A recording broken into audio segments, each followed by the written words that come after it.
Сайн байцгаана уу та бүхэнд энэ сайхан өдрийн мэндийг хүргэе. Намайг Банзагчийн Оюумаа гэдэг. Өнөөдөр та бүхэнтэйгээ би маш чухал сэдвийн талаар ярих гэж байна. Энэ бол эрчмийн талаар юм аа. Эрчим хүчийн талаар.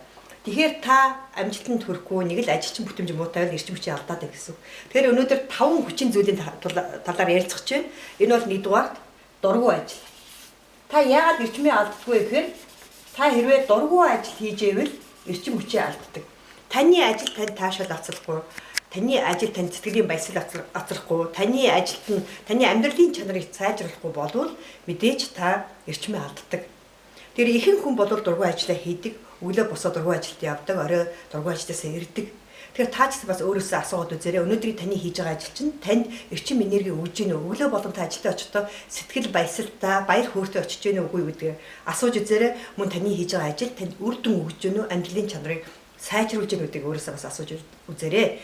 За дараагийн нэг эрчмээ авдаг зүйл бол дуусгаагүй ажил. За би энэ самбар дээр дахиад бичиж дуусгаагүй ажил. Маш олон хүмүүс бид нар бас үнэхээр ажиллаа дуусгадаг. Нэг ажлыг эхлээд орхиод нөгөө ажлаа эхэлдэг. Тэгэхээр бид нар бас өөрийнхөө хийж байгаа үйлдэл дээрээ дүгнэлт хийгээд ямар ажлуудыг бид нар дуусгаагүй орхиод байна. Яагаад бид нар ажиллаа дуусгахгүй байна?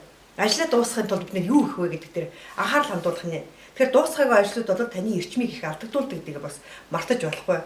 Мэдээж ажил дуусгах сурахын тулд хамгийн түрүүнд төлөвлөгөөтэй ажил сурах нь их чухал байдаг юм аа. За дараагийн нэг хүчин зүйл таныг одоо эрчмийг алдагдуулдаг нэг хүчин зүйл бол энэ дотоод зөрчил. За би энэ дээр бичиж дотоод зөрчил. За дотоод зөрчил дотор юу орох вэ гэхээр зарим тохиолдолд та хүнтэй ярилцж байхдаа ямар нэгэн танд санал тавихад та үгүй гэж хэлмээр боловч заагаа хэлчихдэг.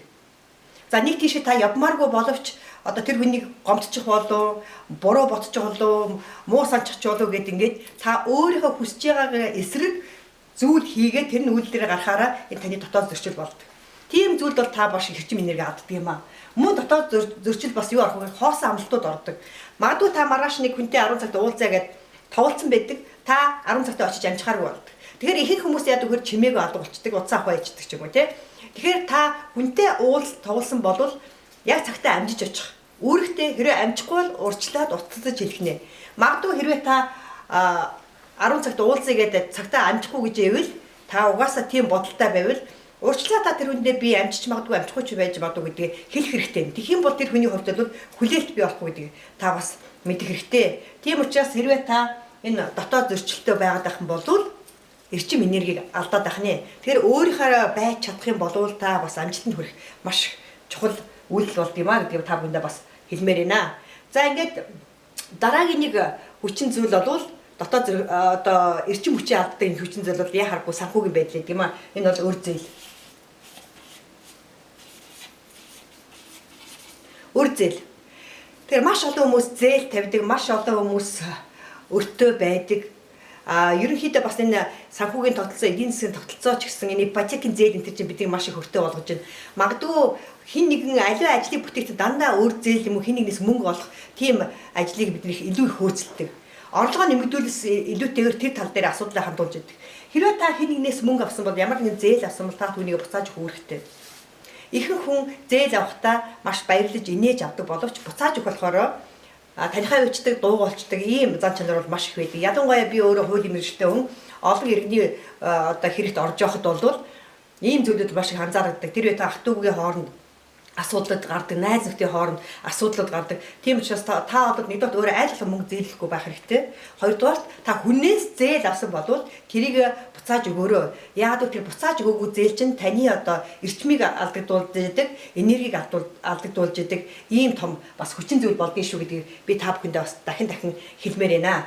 За ингээд бас нэг маш их эрчмийг алдагдуулдаг хүчин зүйл одоо эрчим энерги алдагдуулдаг зүйл бол сөрөг мэдээлэл, сөрөг орчин.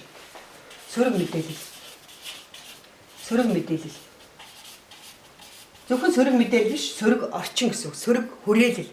Тэгэхээр бид нэр 21-р зуунд нэг дутагдaltaа тал нь хичнээн бид нар мэдээлэл энд оршиж байгаа боловч дааж маш ихээр сөрөг мэдээлэлүүд оршиж байна. Сөрөг мэдээлэлд чөлөөтэй нээлттэй болцсон.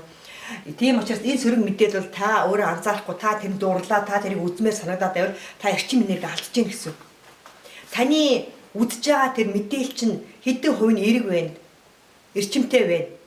хэдэн хувийн сөрөг байна. Таны амнаас гарч байгаа үг чинь эрчимтэй байна уу, энергитэй байна уу гэдгийг та бас өөрөө анхаарах хэрэгтэй.